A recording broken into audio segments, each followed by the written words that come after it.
नमस्कार। इस समय हम पढ़ रहे हैं श्रीमद् भगवद गीता भाषा दूसरा अध्याय।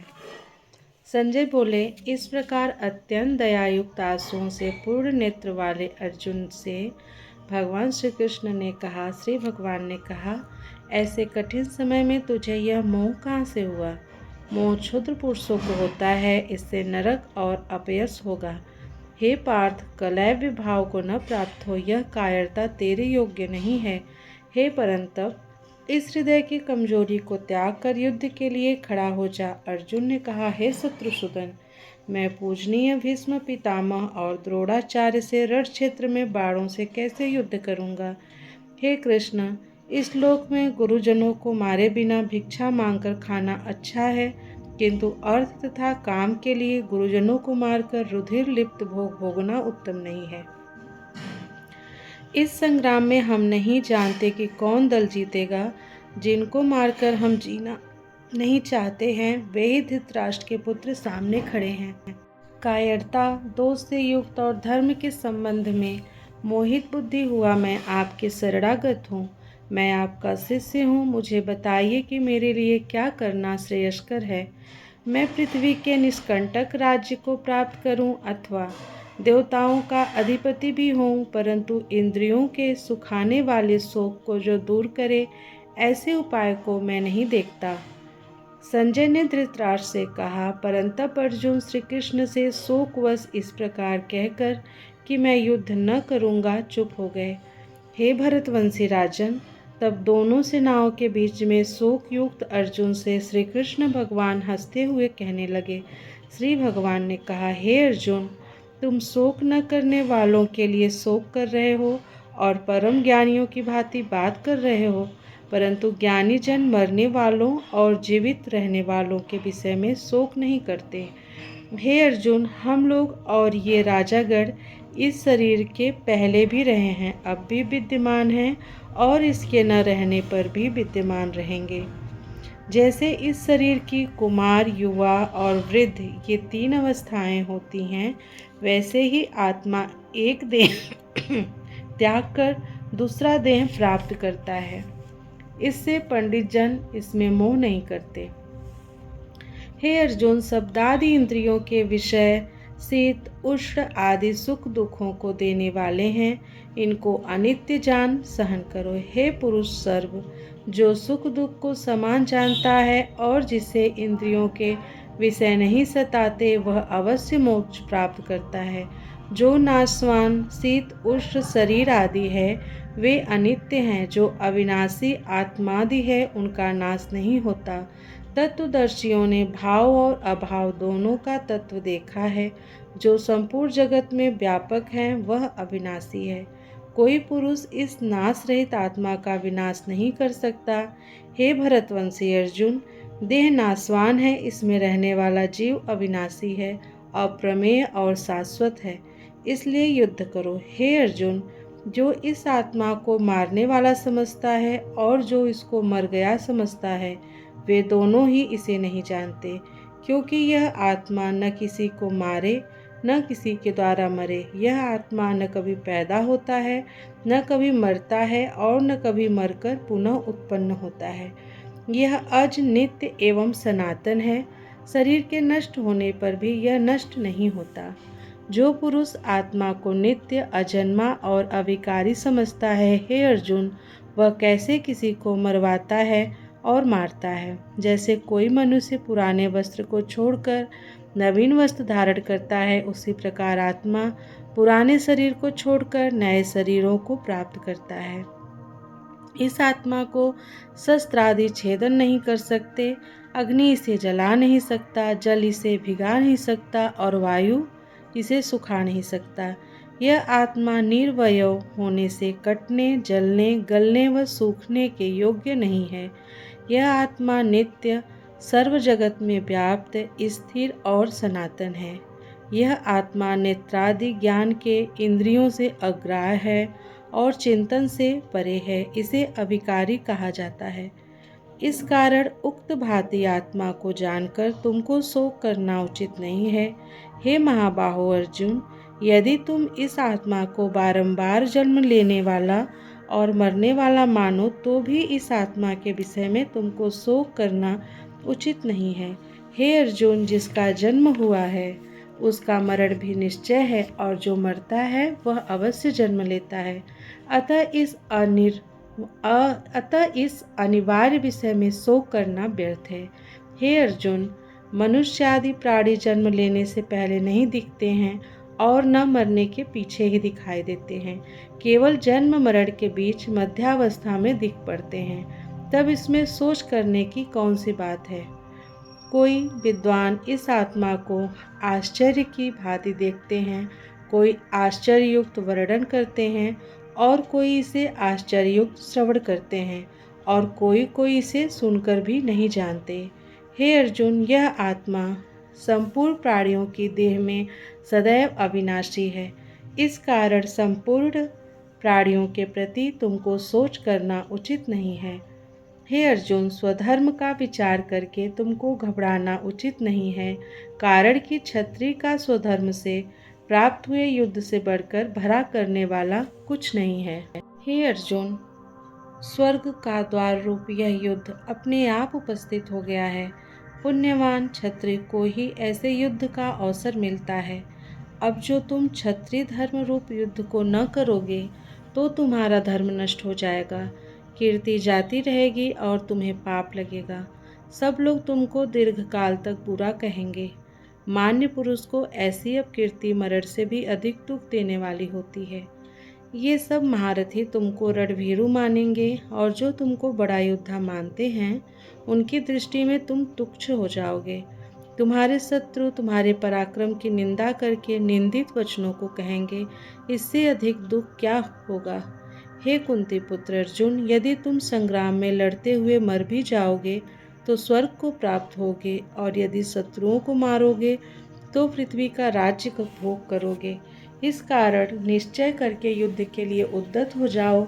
सुख दुख, लाभ हानि, विजय पराजय, इन सभी को समान जानकर युद्ध की तैयारी करो, इससे तुमको पाप नहीं लगेगा।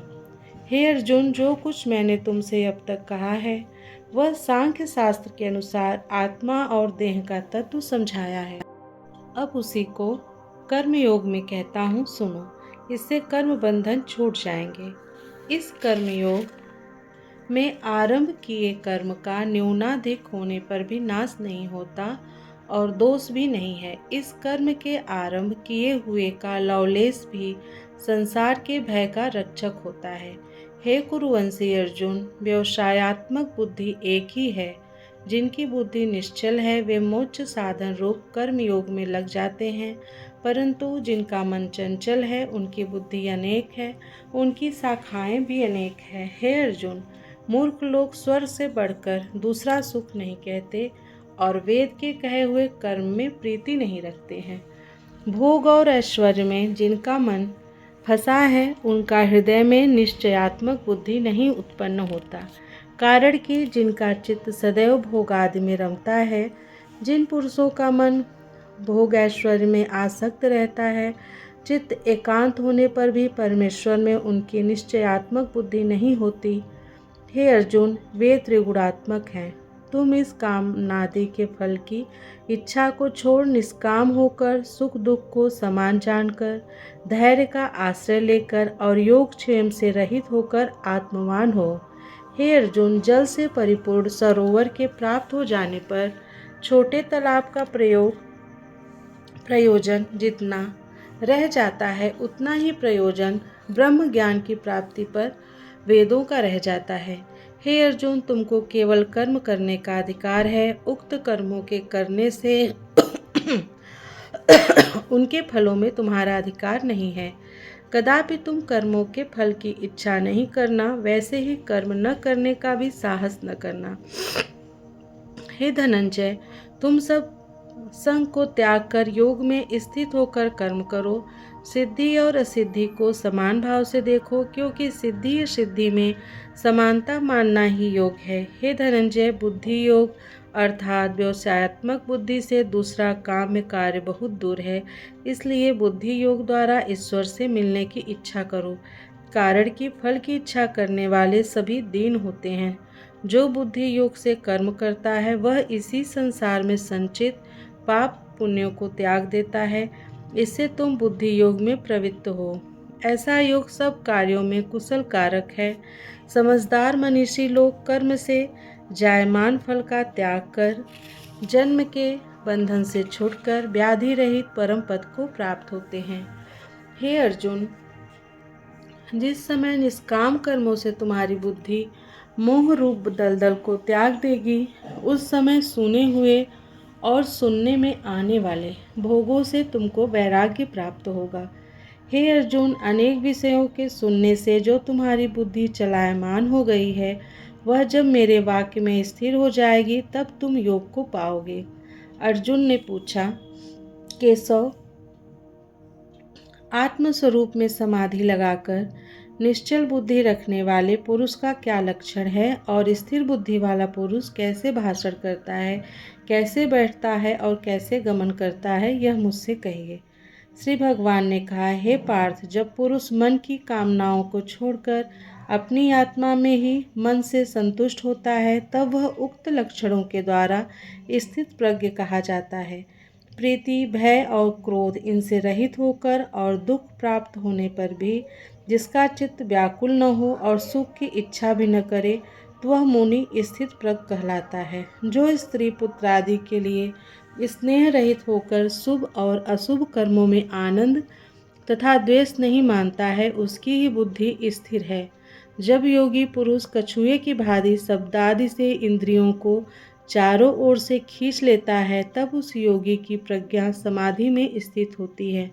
जो कुछ आहार नहीं करता, उसकी इंद्रियां विषयों से अलग होती हैं, परंतु उसकी विषयों में आसक्ति आदि अलग नहीं होती है, और परमात्मा के दर्शन से स्थित प्रज्ञ पुरुष की वह आसक्ति भी अलग हो जाती है।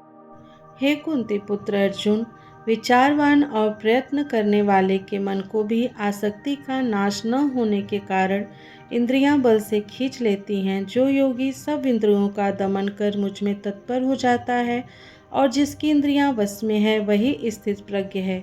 शब्दादि विषयों का मन में चिंतन करते करते पुरुष को उन विषयों में आसक्ति होती है। आसक्ति से काम और काम से क्रोध उत्पन्न होता है, क्रोध से मोह होता है और मोह से स्मृति नष्ट होती है, और स्मृति नष्ट होने से प्राणी सब भांति के फल से विमुख होकर नष्ट हो जाता है।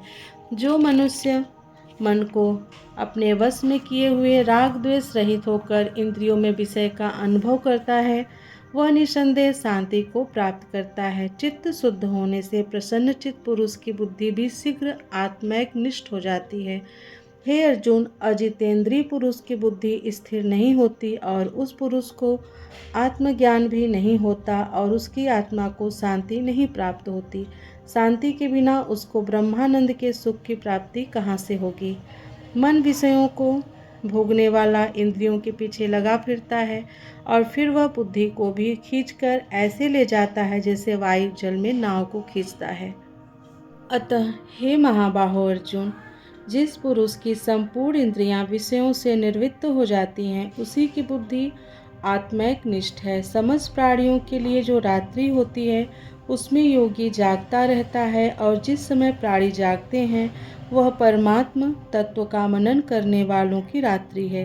हे अर्जुन, जैसे सभी ओर से आकर जल प्रवाह भरे हुए समुद्र में समा जाता है, परंतु समुद्र अपनी मर्यादा को नहीं त्यागता, उसी भांति सब विषय जिस प्राणी को हर्ष विषाद नहीं देते, उसे ही परम शांति प्राप्त होती है। विषयों की इच्छा वाले कामी पुरुष को नहीं। जो पुरुष कामनाओं को छोड़कर इच्छा रहित हो व्यवहार करता है और ममता व अहंकार का त्याग करता है, वह पुरुष शांति को प्राप्त होता है। हे पार्थ, यह ब्रह्म प्राप्ति की स्थिति है। इसको जो प्राप्त होता है वह फिर संसार रूपी मोह में नहीं पड़ता। अंत समय इस ब्रह्म स्थिति में जो क्षण मात्र भी स्थिर रहता है, वह ब्रह्म सायुज्य को प्राप्त होता है। इति श्रीमद्भगवद्गीता दूसरा अध्याय समाप्त। मिलती हूँ आप लोगों से नेक्स्ट वीडियो में। इस टाइम थोड़ा मेरे गले में दिक्कत है, इसलिए आप लोगों को सुनने में थोड़ी प्रॉब्लम हो सकती है, उसको प्लीज़ इग्नोर कीजिएगा। मिलती हूँ नेक्स्ट वीडियो में, तब तक के लिए हरे कृष्णा।